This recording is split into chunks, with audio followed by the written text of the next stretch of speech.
Love racing games? Well, there's a lot to offer. From colourful kart racers such as the highly popular Mario Kart games and the recently released Crash Team Racing Nitro Fueled, to games such as the Forza series and the Need for Speed games, and everything in between, like Team Sonic Racing.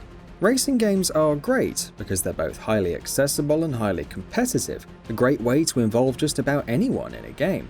The objective is simple, and oftentimes the controls are straightforward. But while racing games are easy to get into, it's not exactly the most popular genre, though by no means niche. So it's always unfortunate to see racing franchises go away, such as the once popular Twisted Metal series. Another such series whose activity has dropped off is the Motorstorm series.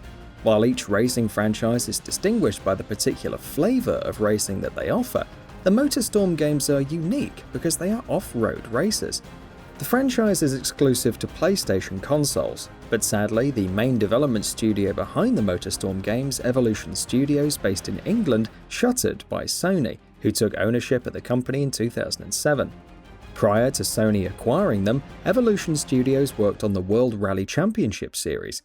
Sony acquired Evolution Studios and Big Studios, a satellite company to Evolution Studios in 2007, after the release of the first Motorstorm game.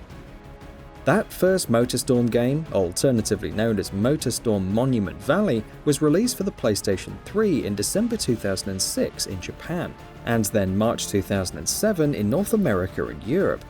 The game was first announced in E3 2005, the same conference which saw the reveal of the PlayStation 3, and the promotional trailer of which was one of several that drew skepticism regarding whether or not trailer footage was in-game footage from a PS3.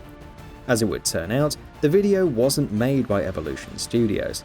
Nevertheless, Motorstorm would release to great acclaim, and its debut would enjoy significant commercial success.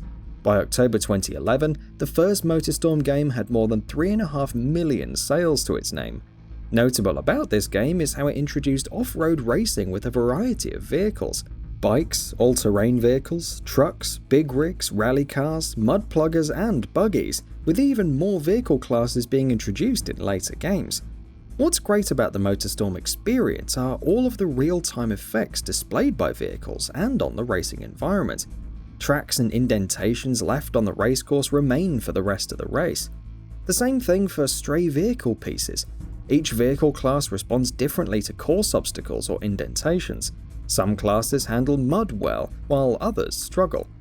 Additionally, tracks feature different routes, designed for different classes and meant to maximize vehicle classes, such that despite different abilities, all races are still on an even playing field. Additionally, Motorstorm games incorporate a boost gauge that must be managed so as to prevent overheating. After the greatly successful debut of the first Motorstorm game and the acquisition of Evolution Studios by Sony, it's not hard to imagine that a sequel to Motorstorm would be in demand, or would be expected.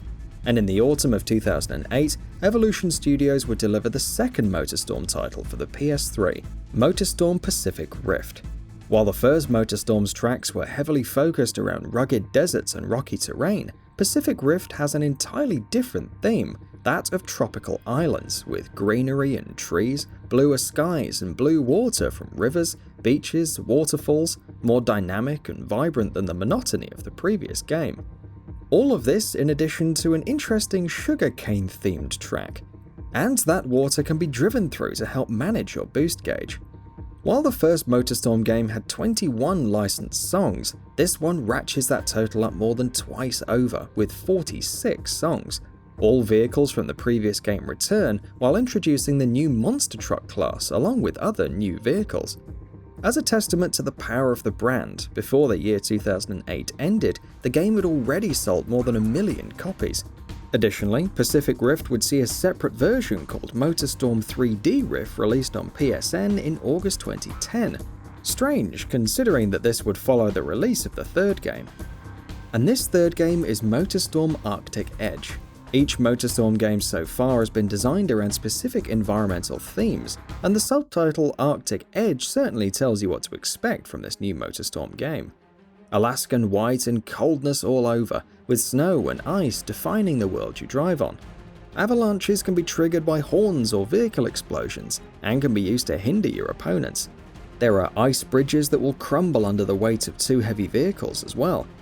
Releasing in 2009, Arctic Edge is interesting in that it first released for the PSP and then for the PS2 shortly afterwards.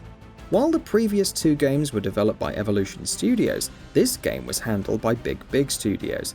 The game features 20 licensed songs and brings back 6 vehicle classes, while introducing the Snowcat and the Snow Machine, statistical and design variations on the Big Rig and the ATV respectively. Notably, this game introduces vehicle customization, which allows you to personally design your vehicle's appearance with paint jobs and stickers, and while choosing the parts used for the vehicle. Most everything is unlocked in the story mode, with the exception of some stickers that are unlocked via online racing. The next Motorstorm game, Motorstorm Apocalypse, would see the franchise returning to the PS3 and would release in 2011. While each of the previous games had different environmental themes, this game has a different concept altogether, a fictional urban landscape called The City, based off of the Bay Area in California. Destructible environments have always been important to Motorstorm, and that gets ramped up significantly in this game, where the environments are besieged by natural disasters such as earthquakes and tornadoes, though unlike previous games, the land you drive on isn't deformed after passing on it. And uniquely, the game's vehicles don't have horns either, and customization parts are all unlocked online. But when you're not dealing with the dangers of the road environment, you may be having to suffer hindrances by the crazies in the Dusklight. The crazies are a flock of anti-establishment citizens who see themselves as trying to protect the city, while the Dusklight want to enforce order employed by corporations to bring stability in the absence of a police force. But both of them, in pursuing their own goals, will use weapons against you. The story mode is unique in that it features 3 different named protagonists, each with a different difficulty level assigned to them, and with the plot evolving differently based on which character you play. While this game introduced more new vehicle classes, its commercial performance was notably troubled. 2011 was the year of the Tohoku earthquake in Japan, and this game's release was cancelled in Japan altogether. The timing of the release also affected retail orders for the game across the world.